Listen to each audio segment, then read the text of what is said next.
from my kitchen. So, hello, everybody. We're going to be talking, I'm going to give you guys a little goals to be doing during this whole quarter. But before we start talking about that, I'm going to let people start populating. Hello, Christine. Wasn't here last week. If you follow us on Instagram, you'll know there's been some drama in the house. My basement completely flooded. Yeah, pipe burst. And it completely flooded the subfloor. And we had to call Roto-Rooter, and Roto-Rooter came, and they said you have 24 hours to bring everything out of your basement and put it somewhere. Our basement is where we ran our business from. Yeah, so me and Jay took like 12 hours to bring everything out to the garage, inventory and everything. Inventory is okay. The subfloor, the floor itself did not get flooded. It was all underneath in the subfloor. It's been hectic to say the least the past couple days. And then now our inventory is in the garage. And so the more we sell, the more it's like back and forth. It's a little crazy. We're evening out now. I see more people are coming. Hello. Good evening, everybody. But yeah, luckily our inventory is okay. That's great. I went downstairs after the baby and Jay were in bed, and I was about to go to bed, and I was like, let me go get the towels out of the dryer while everything's quiet in the house. The towels I had done the day before, and I was walking down the stairs and I heard water dripping, kind of as if a top loader washing machine was open and running. And I was like, that's not right. Everywhere. And it was the outline, so it wasn't just water going out. Yeah, let that one sink in. Yeah. So, yes, we're going to be talking. I'm going to give you guys some things you can do to keep yourself on task, because I can tell you something, the past week and a half, I have not been so much on task. We've been adapting to our new situation, but it's quarter four. So we kind of need to stay on task. Yes, ew. Someone understood what I was saying with the ew emoji. Hello from New Jersey. So it doesn't matter if you're full-time or you're part-time. Quarter four gets busy. It is what it is. So you have to kind of stay on point. It's not just busy as the business point. It's not just like, oh, it's quarter four, we're going to sell all this stuff.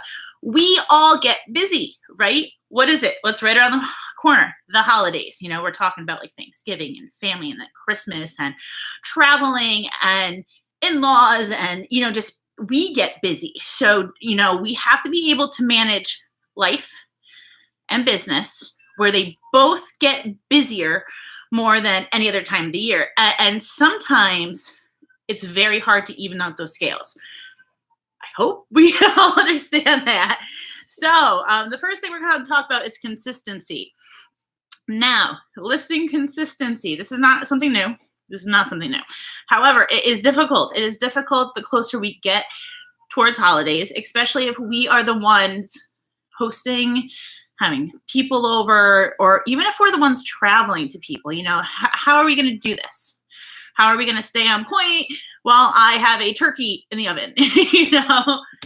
Hello, San Antonio. Oh, you're in a Greyhound. Oh, wow. Awesome. Awesome. Oh, thank you. Hair compliments. I think it's just a little crazy right now. So consistency. Yes. You need to make a schedule. You know what your life's going to be like. You know where you're going, who's coming, what's going on, and what days they are. You need to say, okay, I'm not going to be able to list all Thursday, Friday, Saturday of, Thanksgiving weekend. I have all these people coming over. But it's not that you can't list. You're just going to be busy. So this is where you're going to have to use the draft feature. This is the purpose of the draft feature. So you need to plan it out. Making a plan for the consistency of listing is super important, whether you're full-time or you're part-time. Now, the busier you get during Q4, the more you sell. So as a full-time seller, I say list 5 things a day. It keeps the algorithm good if you're just kind of maintaining. But the moment you start selling through faster, you got to up the ante, right? If you just sold like 12 items and the day's not even over, why are you only going to list 5? So hi, Jody. Yeah. So it's like, you have to be able to go with the flow.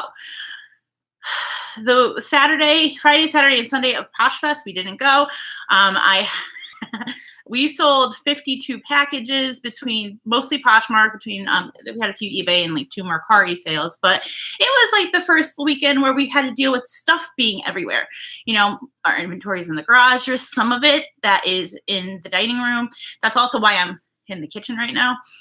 Dining room's no longer for YouTube. That's our shipping station. It's crazy. Yeah. So it's like you have to be able to say, we just sold all this stuff, so we've been listing our booties off. Because it's like, it doesn't matter. You know, we kind of had to deal with life, but we still need to maintain numbers. So if you're part-time and you only list a couple things a day, or you list every couple of days, up the ante. Instead of just listing a few things a day, every few days, list 5 things a day. The more you start selling, up that too. Now, schedule it, like use the draft feature. Next. The scheduling is so important when you're going to share. Now, there's a lot of people now that will use VAs, that do use VAs. Some of them use VAs part-time when they feel like it, they outsource. What's a really good time to do it? When you have no time to do it. You know, you do have to weigh the cost price of it. You know, I'm going to put out this much money to hire someone to do this because I'm going to be hosting Christmas at my house, you know, or whatever. So I'm going to have a VA do all this, but is it going to be the proper return? You know, that I can't tell you, but I definitely know it's a good investment should your numbers benefit from it. Now, sourcing can also kind of take a back burner while you're busy. And I'm pretty sure I speak for a majority of resellers. That's the best part, right? Who likes to source? Most people. You know, that's why they start getting into it, the thrill of the hunt. Going to a store and being like, wow, I just found this for $3. That's awesome. You know, and it's like the thrill of the hunt, but now you're busy. Does that mean that your inventory starts slacking? I love the hunt. Someone says, yes. Oh, my cursor is like right over your name. Shannon says, I love the hunt. Yes. And I think a majority of us resellers do. It is all about the hunt, you know, and finding those like awesome finds that like kind of snuck by everybody else, even the people pricing them, you know. But you get busy, your business gets busy, and it's like, when do I go out? So sourcing. We've had to adapt our sourcing once we had the baby. We used to go 3 times a week. Now we pretty much do a mega day. You know, we used to do 3 different days, yada, yada, mega day. Occasionally we'll do 2 days. But when you're busy in life and your business is busy, you have to schedule it in, because guess what's going to happen? You're going to sell, list, sell, list, sell, list. And then what are you going to list? Right? That's where relisting comes in, but you still need fresh inventory. Good time to try wholesale. Yes, that is also another definite possibility. So you can either do boutique items. You can source through wholesale vendors that might sell like store pulls. We've talked about stuff like that before. It's great having product delivered to your house, right? You don't have to go find it. But that also kind of takes out that thrill of the hunt. So it is for some people, but it's not for everybody. Now we're going to talk about the money pile or death pile, whichever you want to talk about it. Who here has a death pile? I don't care if it's 3 items or 50 items. Put a 1 in the chat right now for death piles while I take some coffee.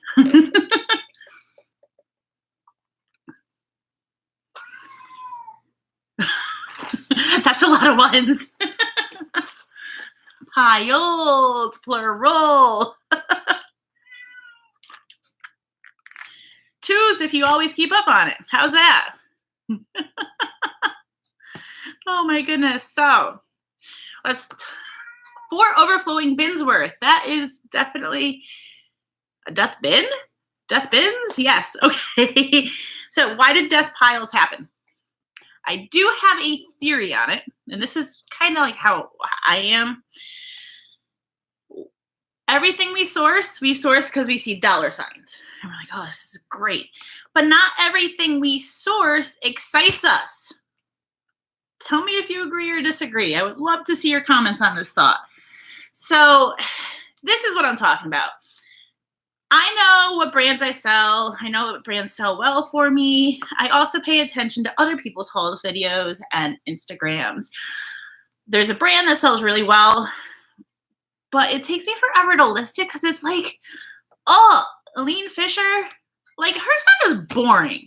It's like, and I see this tag and I'm like, I see money and I see really well-made item. And I'm like, okay, this is very trendy for her stuff and it's really cheap. And my mind goes, get it, get it, get it. It's going to sell.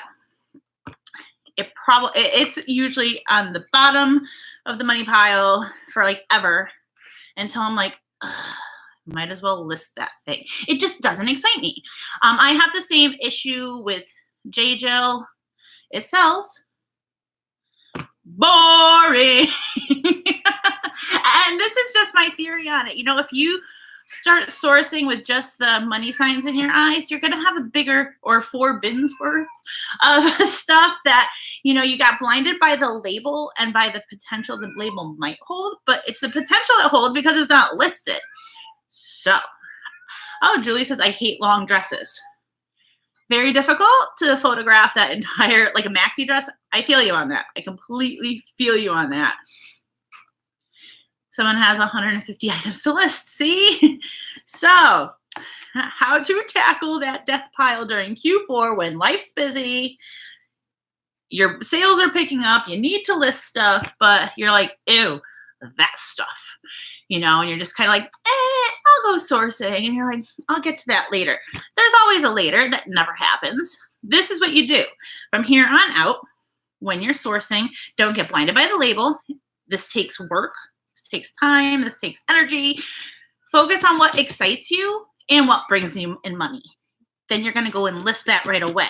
So what you're going to do is say you're full-time. You're like, okay, my goal is to list 10 items a day. I'm full-time. Say that's the goal. List 7 things that excite the crud out of you, and then pull 3 things from that money pile and mix it in.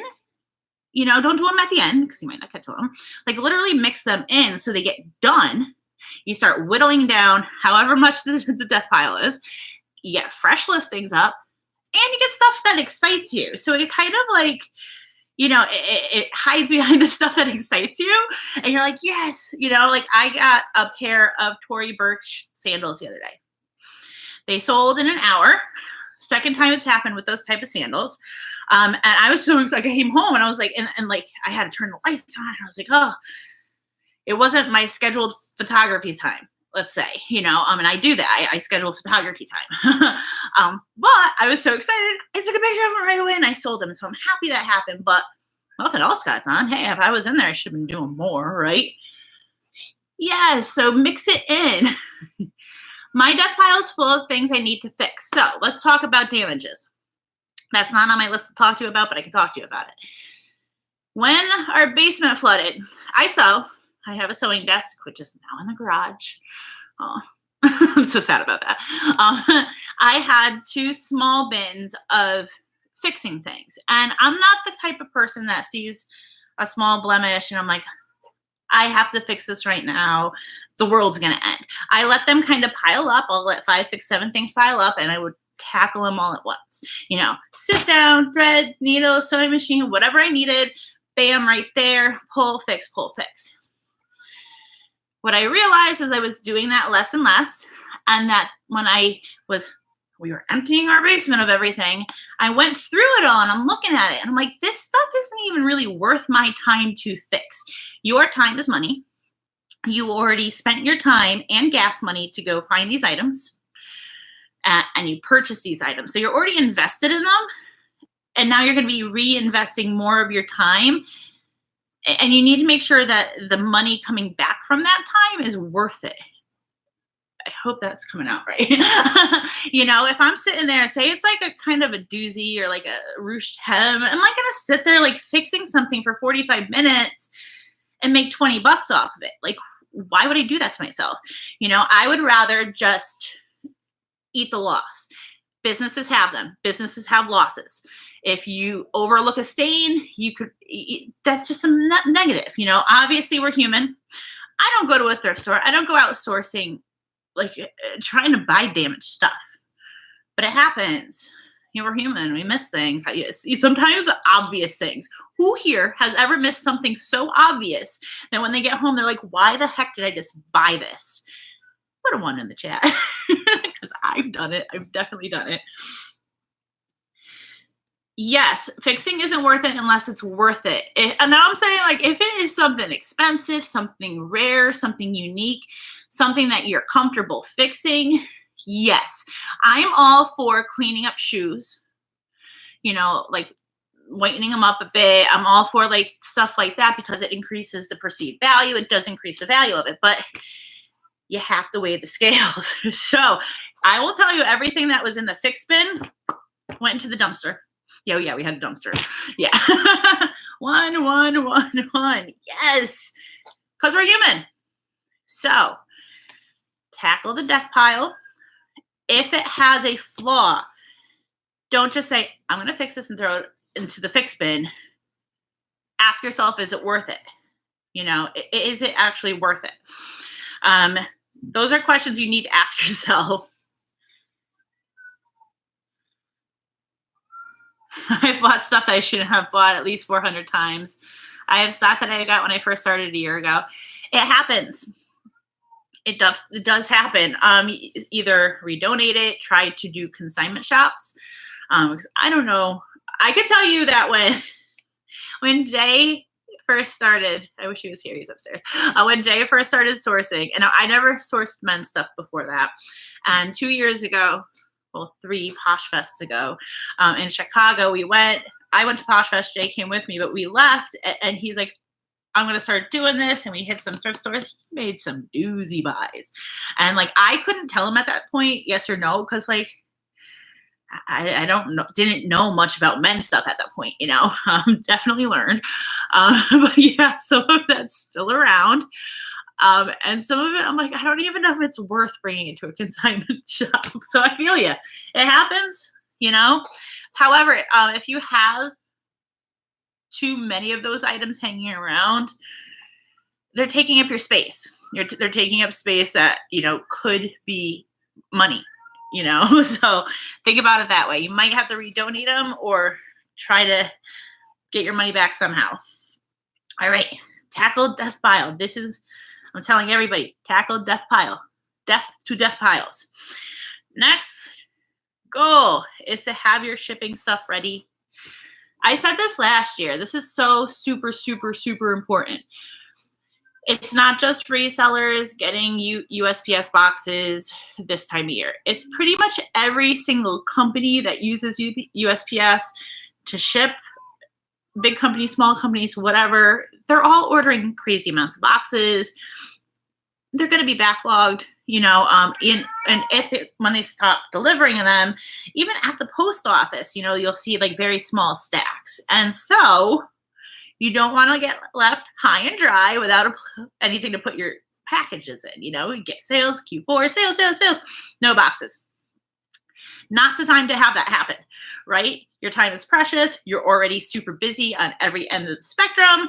Get your shipping stuff together, get it all in a row, get your ducks in a row.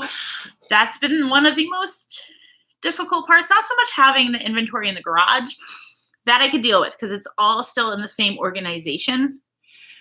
It's my shipping station. It's my dining room table. It's where we used to do YouTube from.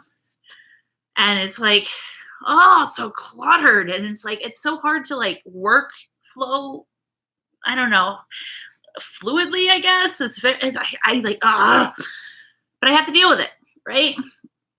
It's prepping that kills my momentum. My process is source, inventory, prep, photograph, store, then list. I get stuck between source and inventory. I'm only part-timing and doing it after 9 to 5. So it's like, ugh.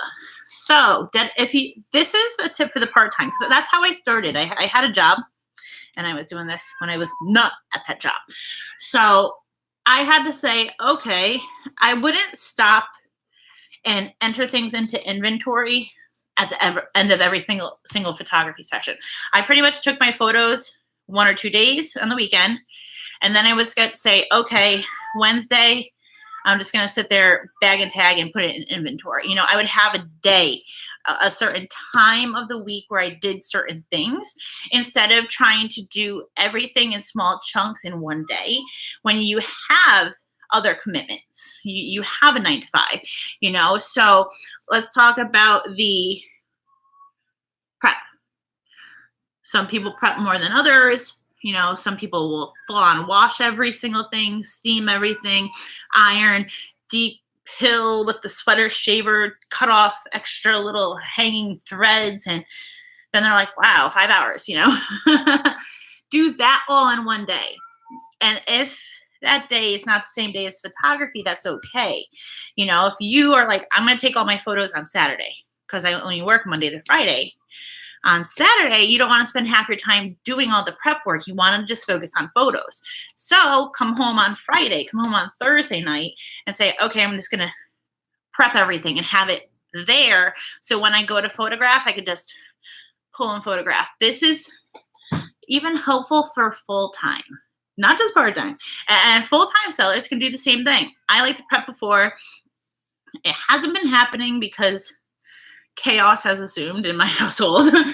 Yes, you do hear a kitty. Oh my God, you can hear that? My computer's awesome. Hunter Cat's very vocal. Christine says, my mailman looked at me weird yesterday and sent more boxes and handed me stacks. Yes, that's Hunter Cat in the background. I think Jay's upstairs with Tiberius, and obviously the door's closed. He's crawling. He is crawling.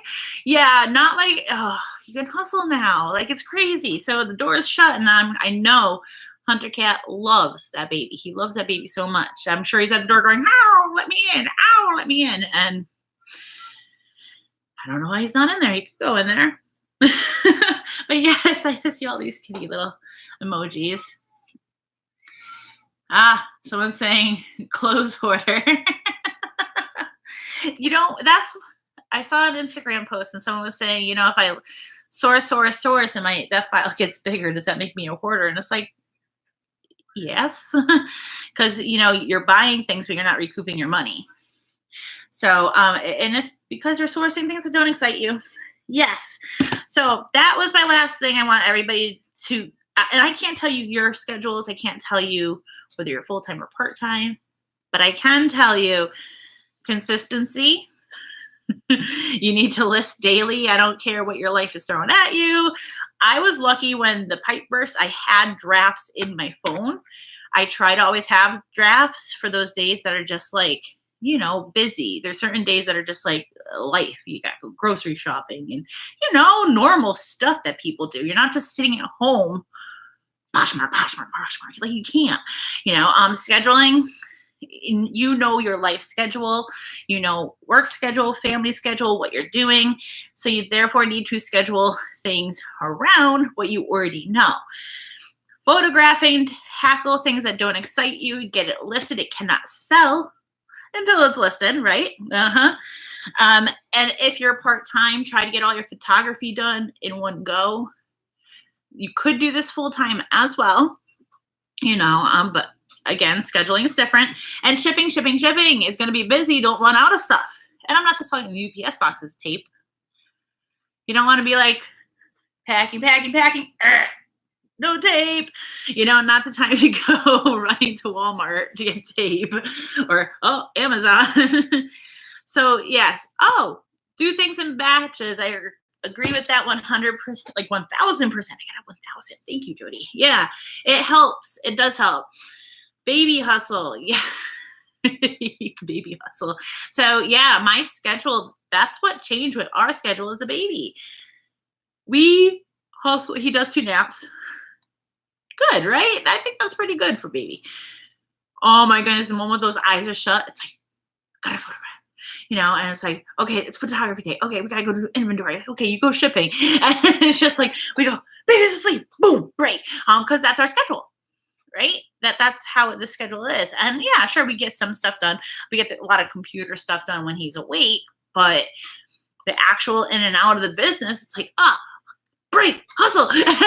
And we both know, me and Jay both know what we both need to do for the day, and it kind of complements each other. We're lucky we are a team like that. Babies definitely mess with the schedule just a little bit, and they just change your life, So that's definitely a change in life. So we have 4 minutes left. And I told Jay I would not run over, and I will not run over. If you guys are enjoying this content, I'd really appreciate a thumbs up. Oh yes, I'm in a new area. This is my eat-in kitchen. Like, we have an extended kitchen. This is a big countertop. We have chairs here. We shot a lot of our Poshing for Profits here because our dining room, which is Jay's studio / was our YouTube with everything in the back. It's now shipping area because everything was all downstairs. It's crazy. It's gutted. They came with a dumpster. They tore up the floor, and they had these humongous fans and dehumidifiers like running for 3 days. Yeah, crazy. So it's like completely gutted down there. The only thing I can go down there for is like the laundry machine. Yeah. So I mean, luckily we have that. Yeah. So everything had to like move up and out, or up and out. So it's like we're already a little house as it is, but it's moving in on us, huh? But yeah, that's why the background's different. It's probably gonna be like this for a little bit until they go and put floor in. Off question topic. That's okay. I'll take any questions. Why do people add one item to a bundle? Are they waiting for me to send in an offer?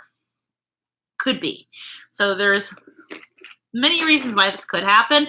A, someone added something to a bundle and they went perusing through your closet looking for something else, because a lot of sellers offer the bundle discount, and then maybe they fell short. They found that one item. They're like, ooh, what else does this person have? And they didn't find anything. So, I've had people accidentally add them to a bundle, or there's people that would add it to a bundle hoping maybe you'll give them a good offer as well, because you can do an offer on a single item bundle. I wait about 10, 15 minutes, because what if they are perusing your closet? Granted, people use the filters, so there's only so much of whatever size you have in your closet, but you don't want to be that pushy salesman that like follows you through the store. Like, do you need help with anything? Do you need this? You don't want to be like that person. You want to let them finish doing what they're doing and then being like, hey, I sent you a good offer, It doesn't hurt. A lot of times I get crickets, but then there's times that surprise you where someone just accepts and you're like, oh, that's good. It's kind of a numbers game. It does not hurt to send out an offer.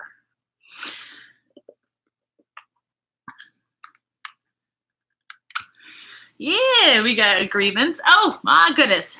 You're welcome. Whoopee lover. Oh, Jay usually reads the names. Okay, guys, it is almost 8:30. I'm gonna go. Dinner is in the oven. I can smell it. I'm like, and I'm gonna go see the baby. Thank you very much for joining me tonight. Everybody take care, okay?